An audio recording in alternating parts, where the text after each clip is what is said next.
Hello everyone, welcome you all and learn to teach with Dr. Pranita Shrivastava. Hope you all are fine and safe and using your time and routine. Student आज जिस topic पे हम बात करने वाले हैं वो है प्रोजेक्टिव मेथड, जिसे कि हम हिंदी में कहते हैं प्रक्षेपीय विधि। तो प्रोजेक्टिव मेथड एक ऐसा टेक्निक होती है जिससे कि हम लोगों के बारे में जानकारियां इकट्ठा करते हैं और ये जानकारी एक तरीके से हिडन होती है।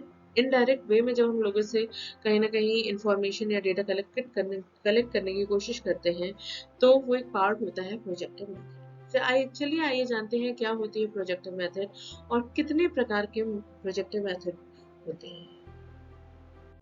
स्टूडेंट सबसे पहले हम ये बात कर लेते हैं कि प्रक्षेपीय विधि जो है जिसे कि हम प्रोजेक्टिव मेथड कहते हैं वो एग्जैक्टली होता क्या है। तो प्रक्षेपीय विधि जैसा कि इसके नाम से ही संबंधित है या हम कह सकते हैं कि जो केस होता है या जिसका हमें अध्ययन करना है, जिस व्यक्ति के बारे या जिससे हमें डेटा कलेक्शन करना है, उसके सामने हम कोई अनस्ट्रक्चर्ड सी तस्वीर रख सकते हैं, कोई सेंटेंस रख सकते हैं या ऐसा कोई भी स्टिमुली रखते हैं जिसके बारे में उसको अपनी जानकारियां बतानी होती हैं।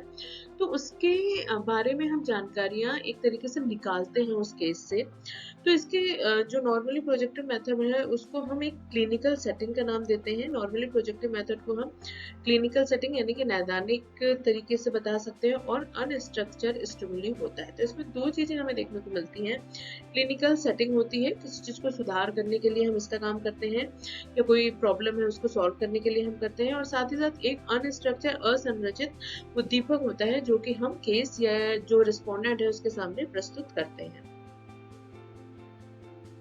तो बेसिकली अगर हम बात करें प्रोजेक्टिव मेथड, जैसा कि हमें पता चल गया है एक अनस्ट्रक्चर्ड स्टिमुलस होता है जो कि हम रिस्पोंडेंट के सामने पेश करते हैं। तो इसके आधार पे वो अनस्ट्रक्चर्ड जो स्टिमुली है वो कई प्रकार का हो सकता है। कुछ कंस्ट्रक्शन हो सकता है, किसी चीज का इंटरप्रिटेशन हो सकता है, किसी चीज को देख के आप क्या सोचते हो। तो इट्स डिपेंड, और इसी के आधार पर प्रोजेक्टिव मेथड के अलग अलग क्लासिफिकेशन हमें देखने को मिली है। लेकिन सबसे बेहतर जो क्लासिफिकेशन है वो लिंडे के अनुसार है, जिसको हम अब जानते हैं। लिंडसे ने ये बताया था कि जो प्रोजेक्टिव मेथड होती है उसकी विभिन्न प्रकार की तकनीकी होती है। बहुत तरीके से हम प्रोजेक्टिव मेथड के थ्रू डेटा को कलेक्ट कर सकते हैं। तो उन्होंने बेसिकली 5 प्रकार के उसके टेक्निक्स को बताया है। तो ये 5 प्रकार की टेक्निक हो सकती है, जैसे एसोसिएशन टेक्निक, किसी चीज को किसी के साथ एसोसिएट करके या जोड़ के जब हम कहते हैं आंसर या डेटा को कलेक्ट करने की कोशिश करते हैं तो एसोसिएटेड टेक्निक है। देन कंस्ट्रक्शन टेक्निक, कंस्ट्रक्शन जो टेक्निक है वो चीजों को कंप्लीट करने से है। 4-5 सेंटेंसेस दे दिए, 4-5 वर्ड दे दिए गए और बच्चे से बोला जाता है कि आप इन वर्ड के आधार पर एक सेंटेंस मेकिंग करो।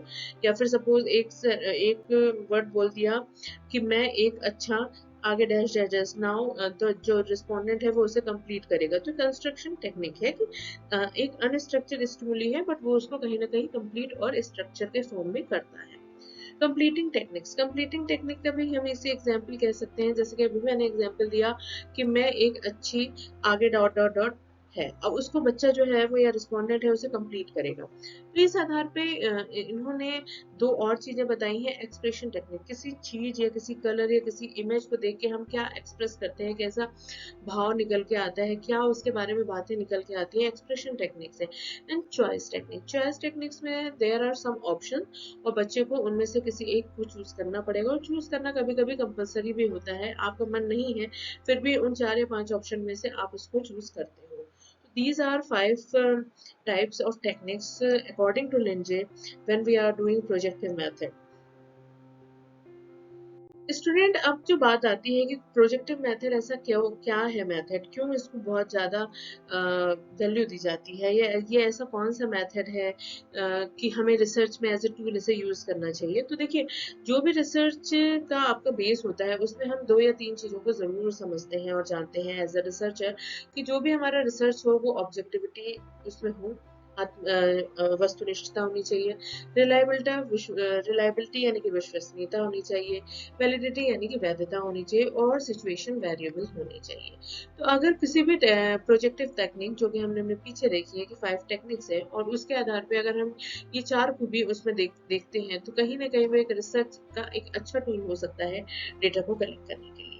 तो आई होप स्टूडेंट आपको प्रोजेक्टिव टेक्निक समझ में आया होगा, मेथड समझ में आया होगा, and how it is useful in research और डेटा कलेक्शन वो समझ में आया होगा। चलिए मिलते हैं अपने नेक्स्ट वीडियो में। Till then take care.